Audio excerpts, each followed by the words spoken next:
Alright, ladies and gentlemen, welcome to World of Wrestling. At this time, you know what to do. Hit the like button if you like this video after you get a chance to watch the entire vid.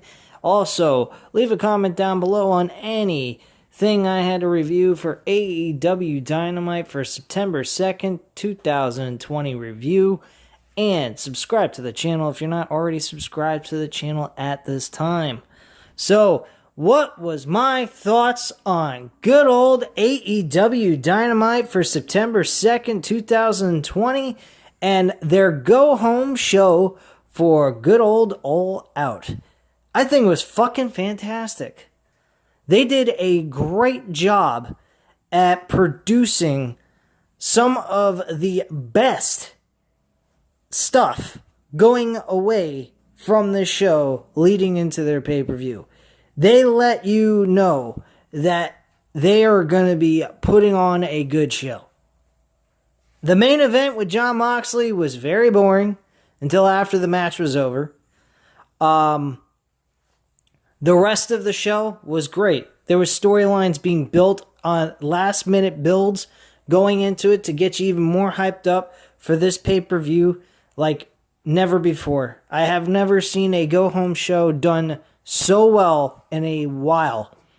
WWE, boy oh boy, they can't do go home shows anymore. They are so fucking dead, it's beyond belief. But thing is, the one that intrigues me the most out of this whole entire show is the Hangman Page Kenny Omega tag team situation. They have made this storyline so twisted and so insane that there are so many different possibilities that could be going on with this storyline. And at the end of all of it, the end result, I believe Kenny Omega is the heel. And I'll explain why. I'll just jump right into that segment. Kenny Omega was interviewed by Tony Schiavone. He's being asked about Hangman Page and the situation with him and about them going ahead and kicking him out of Elite. That's what they had to say about that. And he just pretty much went ahead and he said, hey, people make mistakes. He will have to live with that for the rest of his life. But at the end of the day, he is my tag team partner. He is somebody I am with the tag team titles, and we're going to do what we have been doing, defending these belts. And that's all we're going to focus on at this time. Everything else, outside interferences, all the outside distractions, is not a concern for this match. At least to Kenny Omega. Then FTR comes out.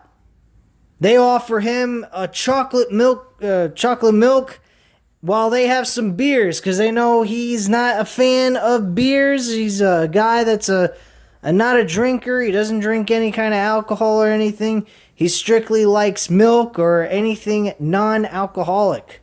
Okay, great.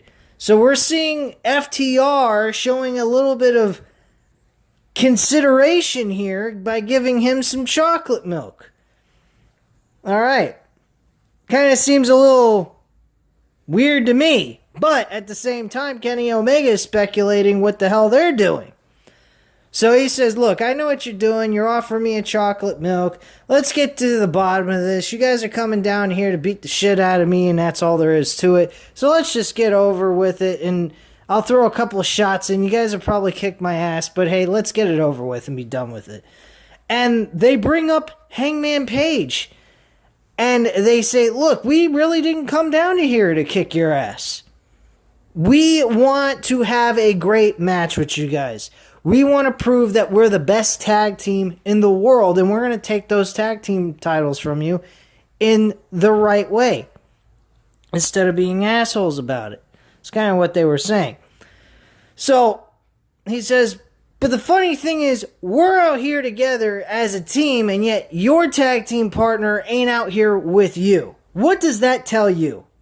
And then Hangman Page comes out, and he looks like he hasn't slept in days.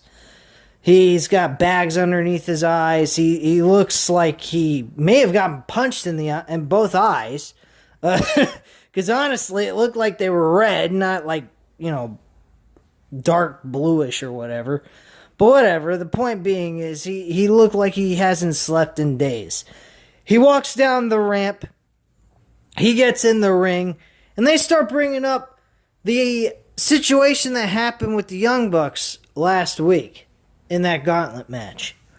And he says, look, you can think whatever you want about Hangman Page, but bottom line is he cost his best friends those tag team title opportunity by screwing them over because he don't want to face them again. He is not interested in facing them. That's why he screwed them over. Now, let's take this and think about it real quick. Have you guys ever thought maybe he actually did what he did so he didn't want to have to face his best friends again over tag team titles and have a grudge over them with the belts on the line? Because honestly, I think that's the twist they're going to go with. I think that at the end of the day, we are going to see Kenny Omega joining with FTR and Kenny Omega going ahead and just looking at Young Bucks and saying, you guys are fucking idiots. The reason why he went ahead and did what he did to the Young Bucks is because he wanted to keep us from having to face them because they're our best friends. We don't want to fight with them anymore. We had a great match, and let's leave it at that. And that's why he did what he did. And you guys are a bunch of fucking idiots, and I'm associating myself with people that actually give a shit, care about each other, and don't treat each other like garbage. And, they kind of showed that. They said, okay, you don't like beers. We understand that. Here you go. Here's chocolate milk. We're going to respect your wishes and what you believe in and what your drinking habits are. And that's not to be an alcoholic or drink alcohol for that matter. So I really do see something really twisted going on here that may happen. Just saying, I think that's a possibility, but I could be wrong. Really, I could be, because this storyline is going in circles and circles and in a very good way to the point where we're going to be guessing until the end result of this storyline. It's the best storyline going right now, and it's not even the main event. If the main event with MJF and John Moxley was going this way, it'd be fucking unbelievable. But at the end of the day, they're doing their part to make their main event very important. These guys are really close to the point of we don't know who the fuck could really win this match. Honestly, both of these guys look very dominant in their offense towards each other. They both got over on one another before the pay-per-views happened. And I got to admit, they did a fantastic job. This match is old school type match. This is a match where you can root for somebody, where someone you feel deserves to win. And any one of them could win, and it can be believable. I mean, John Moxley could still win this match without a fucking paradigm shift. He doesn't need it. He's beating people with submission holds. So at the end of the day, that is not going to screw over or give Moxley any excuse if he loses to MJF. But at the same time, MJF is got to be careful of John Moxley, because John Moxley will put him and submit him and make him tap out. So he's got to be very careful of what Moxley can do in this match. So at the end of the day, neither one of these guys have excuses for why they lost. Unless MJF decides to fucking screw over John Moxley, which is a possibility. But I don't want to see that. I want to see if I see MJF win this match, I want to see him beat John Moxley clean. No excuses, no reason why he lost the title outside of the fact he just fucking lost. That's it. I want MJF, If they're going to give him the fucking title, make him look good doing it. And by doing that, he's got to win this match clean. That's all I have to say on that. I don't care if he's a heel, face, or in-betweener. I don't give a shit. I want to see a clean finish. Definitive finish towards this match and giving MJF the legit reason to be called champion. That's it. And that's what we need to see. After that, you can do whatever the fuck you want with MJF. I don't care. He just beat one of the toughest fucking guys in the company today. Okay? So if he can beat John Moxley in a one-on-one match without cheating, by all means, he's a legit champion in my book. Now, if you want to go the Miz or the JBL route, by all means, you're going to make him look fucking weak as hell, and I'm not going to particularly care for him. And when he loses the damn championship, by God, thank you, goodness, he ain't no longer champion. But that'll probably be a long time, because this guy, more than likely, if he wins, is going to have a long stand as world champion. So let's get right into the entire show, though, because I've just been mumbling on for the last 8 to 10 minutes. So right out of the gate, our first match of the show was Best Friends versus Santana Ortiz. This match was pretty damn good. Santana and Ortiz actually win this match with their tag team finishing maneuver, and they win it decisively clean with no outside interferences or anything like that. So they did a very good job in this match. Very solid, entertaining match. 3.5 out of 5 stars. There was one spot in the in this matchup where I believe it's Trent Beretta, who gets smashed right into the steel steps with a shoulder tackle while he's hanging on the apron. He falls off the apron and onto the floor, where he lands on top of the steel steps, which was pretty damn bad. I mean, he looked like he was hurting. It didn't look comfortable. Anyway, let me scroll down here to see what the fuck else was on this card. But yeah, to open up the show, these two teams did a fantastic job together. And next segment on the show was MJF. MJF says the one way All Out is ending is with him winning the title. Lee comes over and tells MJF his lawyer has locked himself in the room so he doesn't have to fight Moxley. Wardlow kicks the door in and brings Mark Sterling out.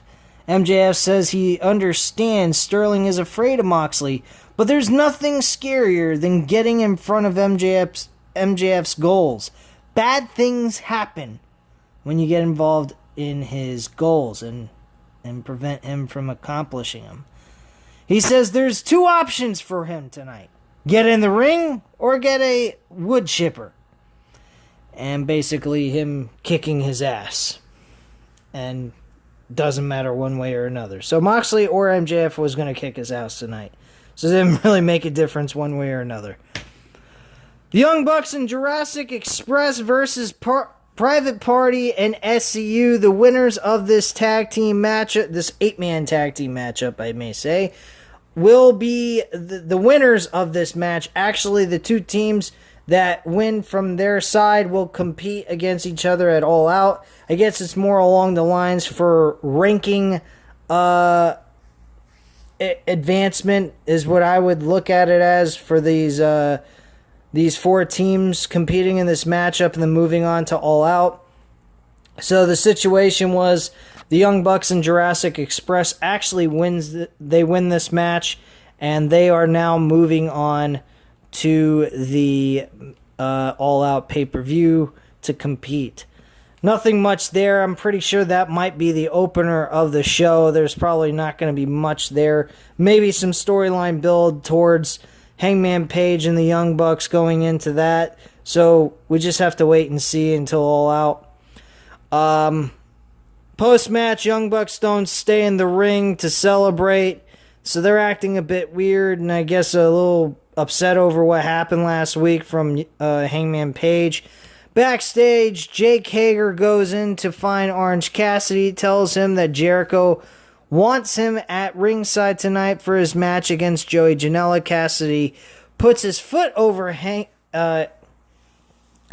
leg, and Hager smacks it away and says it would be smart of him to be there, and leaves. And that's basically it.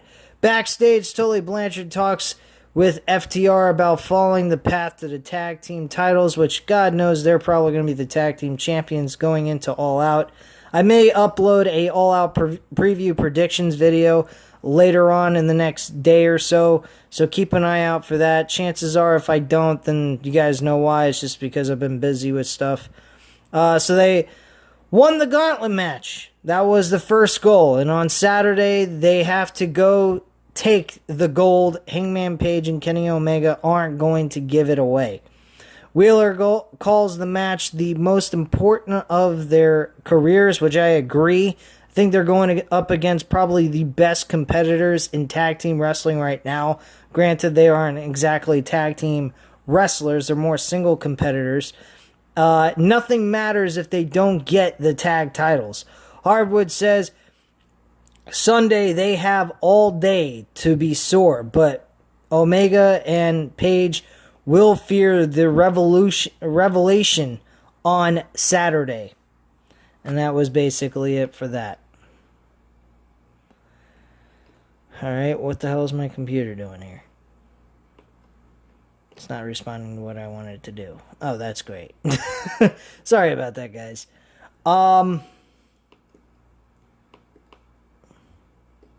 Alright, so AEW World Tag Team Champion Kenny Omega comes out. I already discussed all of that, so I'm not going to touch on that again. So backstage, Alex Marvez speaks with Chris Jericho about his upcoming all-out match against Orange Cassidy. Jericho says fans are going to get to experience the culmination of Jericho versus Cassidy, and they will find out who is the better man. Jericho says he is the one who made Cassidy a main event star, but that's why he needs to put out a bullet in Cassidy's head and show him that he's not the same level as Chris Jericho. He goes to end Cassidy's dreams with a little bit of the bubbly. For Joey Janela, things are going to get a whole lot worse as Jericho looks to show Cassidy a taste of what he's in store for. Now, there was one mention in this segment which reminded me a lot of The Rock and Jonathan Coachman back in the day. Jericho goes ahead and he says, "This is a first time ever mimosa match." You know, do you have any idea what a first time is? Of course not. You've never been kissed before by a girl. I thought that was fucking fantastic. And I think Alex Marvez is a fucking tool, man. He is a fucking lame ass reporter. One of the worst. He makes Michael Cole look great. He makes fucking Mike Adamle, who had a short stint in WWE, look good. This guy is the most terrible interviewer I have ever seen. He is bland. He is stupid. He is lame. He's pathetic. He is the epitome of loser. A fucking dorked loser. I can't stand Marvez. When he first appeared on the first ever pay-per-view Double or Nothing, he sounded like a complete putz. He fucked up the date that their tickets were going on sale for some pay-per-view. I forgot what it was. I'd have to go back and watch it, but that's not even the point. The point is, he fucked up the freaking date. This guy belongs in fucking WWE. He'd be fucking perfect. Lame-ass loser. That's all he is. Jericho versus Joey Janela. Decent matchup. Jericho wins, of course, and then bloodies up Joey Janela by taking off the turnbuckle and smashing his skull into the metal portion of it, making him bleed all over the place, and then wiping the blood all over Jericho's t-shirt that was actually Orange Cassidy's face on it, and showing that he will make an example out of Cassidy at the Mimosa match on All Out pay-per-view for September 5th.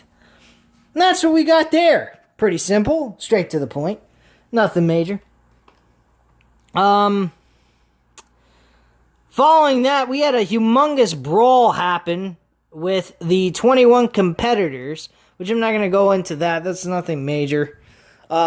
They just go into a lot of bickering and arguing. Who's the best?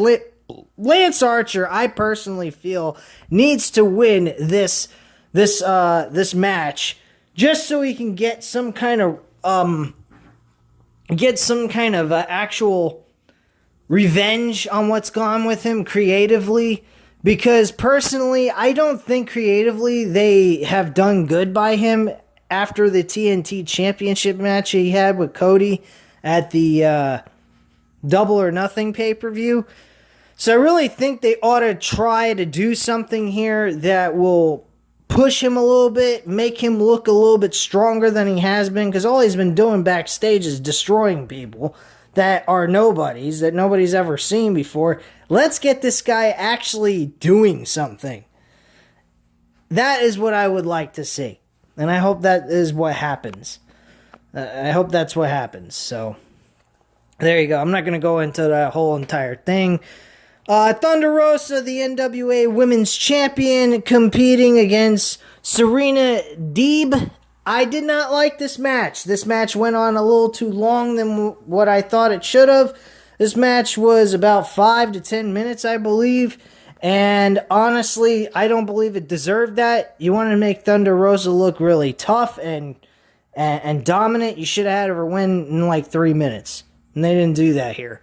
So I disagreed with their decision on that match. I thought that was a shitty idea. But hey, that's just me.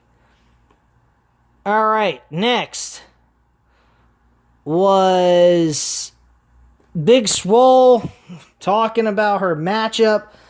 What she's picking. This is all-out buy-in pre-show. Swole is going to show up at Britt Baker's job where they will be fighting. A pizza is delivered to Tony. This was so WWE-esque bullshit. I did not like this whatsoever. I thought this was the worst part of the show. Women's wrestling in AEW is trash. Bottom line. And that hurts me to say that, but they have not really done a whole lot to push women's wrestling and get them to seem important and have real good matches, because this is just dog shit. But the match is called a tooth and nail match between Baker and Swole on Saturday.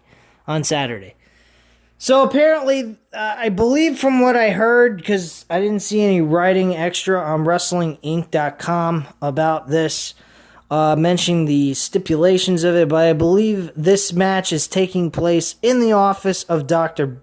Britt Baker, and that this will be a last man standing type matchup, where the person who doesn't get back up loses the match. That's what I believe that this match gimmick is supposedly is like. It's just change of scenery and the way of winning the match. And that's basically it.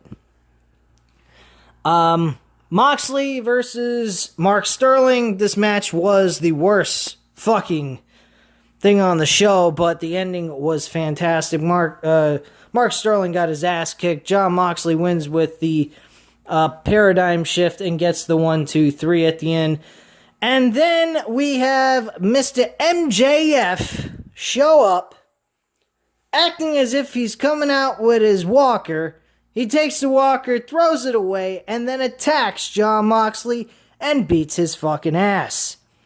I believe he also hits him with the championship belt, cuts him up really bad, and beats him to a bloody pulp, wiping blood all over his face and on his body, and acting like a raving lunatic.